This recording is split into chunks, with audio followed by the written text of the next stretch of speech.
Hi, this is Roger. Thanks for dropping by. This is the other three larger plants that came out of the Seramis pots. We start this session with a disaster. They don't bounce on the floor too good. The only good bit is it actually broke in two pieces. No more, just the two. And that's because it was full of liquid. And unfortunately that's quite a large portion of my hydrogen peroxide, but at least that part of the kitchen floor is clean.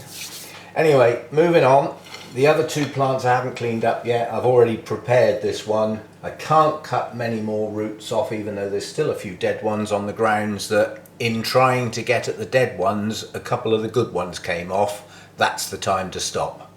Yep. So I've got chunky bark in the bottom. This is a mix of large and small. The roots on the Sarry Baby, which has cleaned up quite nicely. Once all those black sheaths came off, the plant doesn't look so bad. There's nice new growth there. And there's another one round here. And this plant, I think, is actually two separate plants, but they're joined together so well at the base with the roots that I'm just going to leave them as they are.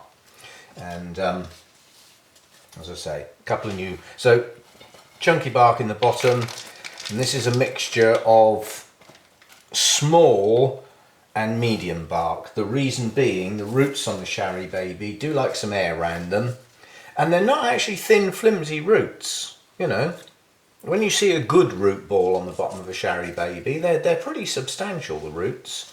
Anyway, that's what it's got. That's all I can work with. And it is getting crammed in quite a small pot, for the very reason, if it takes off and it does reasonably well, it probably won't stay in there too long. I'm not even sure if I'm going to keep this yet. It depends on its progress. It just really depends on how it takes to being hoiked out of one media and placed in another. You know what it's like? Sometimes it's just the change. There's nothing wrong with the way you've repotted it. The plant just didn't like the change. But it had to come out of the Seramis, so whether it likes the change or not, it's going to get it. Now, if I've got a little bit of air in here, in other words, a few gaps that haven't got any media in, it's not the end of the world on this type of plant. They don't mind some air around the roots, so if I miss a bit, I'm not that fussed. It's not the end of the world. And what I'm trying to do is make sure I've got quite large bark around the base of the bulbs, so that they just don't stay so wet. You know, if you've got all your small stuff around the base of the bulbs, they hold more moisture. You know, small bark holds more moisture. That's why you use it for things like Paphiopedilums and stuff like that, because it holds more moisture. And you get the big stuff out for your Cattleyas and things that like to dry off totally. So, you know, you use your media to suit your plant. Now, where's that new growth? I don't want him buried, so let's push the media down away from that. Make sure that's in the clear, and the other one there is in the clear. And I think I can get away without staking this one. I'll just take care when I pick it up. But yeah, just a settling tap. And that's all that one needs. I'll go and water that one in. Okay, I'll clean another one up and I'll be back. I'm going to have to pour my hydrogen peroxide over the plant now, which means I'm probably going to use up most of what I've just bought and have to go and buy some more, along with a new sprayer. So we'll be looking for fast deliveries on eBay. The last lot of hydrogen peroxide arrived in 2 days. And apart from these other two plants, at the moment I haven't got anything else to repot, so I can wait. Yes, I nearly caught that on my foot. I felt it go. I knocked it with my elbow while I was washing a plant off, and I felt it go, and I just got my foot round and just missed it. Otherwise it would have just landed on my slipper and bounced. Still, these things happen. At least it wasn't my wine. Okay, this next one is the sweet sugar. I've taken that back bulb off because it was so far down the rhizome the new growth, or the latest growth, it's not that new, would have been out of the pot. And any subsequent new roots, which there are signs that it's still going to push out some new roots, I need them in the pot. I don't need it flying and trying to climb up a wall that isn't there. The only thing I've done with this one is where I cut that old one off, I have put some cinnamon on the base. I must admit, when I looked at that rhizome, you know, every time you get near a rhizome and you cut it, you dread it, because you have to inspect it thoroughly to see if you've got the dreaded purple ring of death. And when I first cut that, I thought, oh no. And then I looked at it again and I thought, no, actually that's just the sheaths running outside. Panic not. I'm still 0 find on the old Fusarium. That doesn't mean to say I haven't got it. I may have it and just haven't found it yet. Maybe lurking in a plant, just waiting. That's what it does. Anyway, this one hasn't got what I would call a good root system. As a matter of fact, I'd say it's got a lousy root system. But what it has got is what there is. That's what it's going to have to manage with. And it'll either make it or it won't. But as it's sweet sugar, it doesn't make it. They're easily found. I don't want to be without this one. I like it. So if I lose this one, then I can get another one. It's not the end of the world. It's not like you've got something really rare that you've only ever seen once, you know, and you take it home and the dratted thing dies on you and you think, where the hell am I ever going to get another one of those? Because that's what some orchids are like. You only ever see one. You know, maybe somebody divided up one in a private collection and that's it. That's what there is. You're not going to get another one. But sweet sugar is around. It's a load of vendors have this one, so it's not something that disappears off the planet just because your one died. Now I've got that at a slight slope because obviously this one is lower than this one, and I need this one's base in media. And if it does push out some more roots, at least they've got something to go into. And I am going to stake this one, so we don't need to push the media down quite so hard because the stake's going to hold it. Now shall I stake the front one? No, we'll stake the back one. And look what I found. I don't know where I got that from. I got a plastic stake. Yay, that'll work. So as the back bulb is, where it's such a small pot, is actually touching the pot. It's right up against the pot. So I can actually push the stake down right next to it, like that. That's about as far as it's going to go. And then we can just tie round here and that will hold the whole plant still. That is my theory, what I have. A bit better prepared today. I actually remembered to go and get me raffia before I started, so there won't be the poignant gap while I thunder into the lounge and try and get something to tie with. I'm not showing you the knot again, you've seen it now. Go and practice. Like what I've had to do. I don't like that stake, it's not firm enough.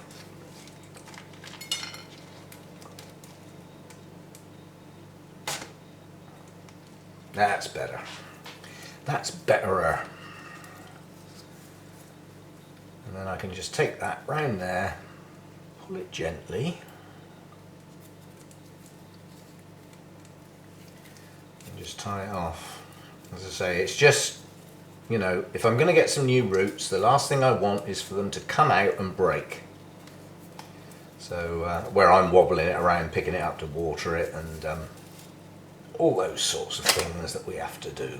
There we go, that's that one done. You know what I did forget to do? Give it a tap. It's done now. Yep, happy with that.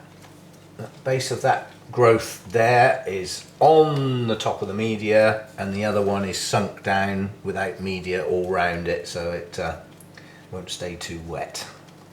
That's that one done. That's two. Okay, I'll clean the last one up and I'll be back with that one. Okay, and the last one for today. Why the hell I'm trying to look after this one, I really don't know, because I don't actually like it that much. It's this one. It's Taha Glacia. very big blooms, but they just don't appeal to me that much. So this is probably one that as soon as it starts growing well, it can be sold, because I don't really want it. But this one is far more of a rescue. What I've done this time is, that's where the rhizome got cut. Now, with me wobbling this around, I don't know how close I can get in still focus, but it's clean. Yeah, got no coloration around there, and all I need to do is put the old cinnamon on it before it gets buried. There we go. That just helps seal that off and dry it off. Right, now for the size of the pseudobulb and the potential size of the plant, that is a silly little pot, but that's deliberate. I don't want it in a huge amount of media. I need it to dry in between waterings.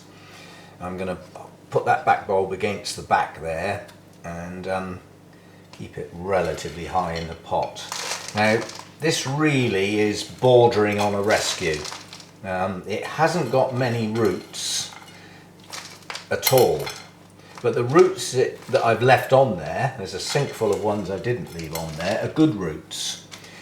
The rescue really is down to the fact that you haven't got any roots. You know, you're almost starting again, hopefully with some nice new growths. This has got some roots, so it's not a pure rescue. Again, new growth right at the base of the media, no deeper. And again, because this is going to get staked, I don't need it jam-packed solid. And I found another type of stake. This one's got a plastic coating on it, so that was easy to clean. I haven't seen one like that before. I don't remember getting that, I must admit. But yeah, I mean that's just going to move around if I don't stake it. And if I don't stake it, it will move around, and then the few roots I've got could be damaged.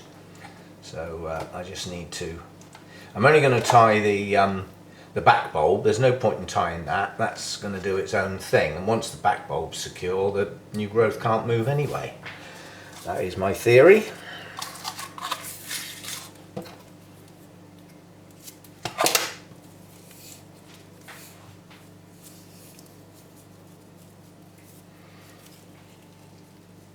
Oops, didn't leave myself much of an end to tie with.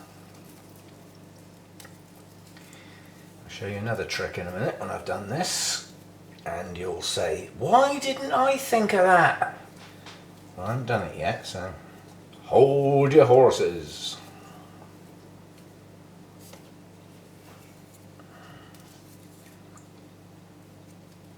Actually, I need to take one of those ends round the cane, or it's just going to move. Yeah, that's better. Now I'll stay put.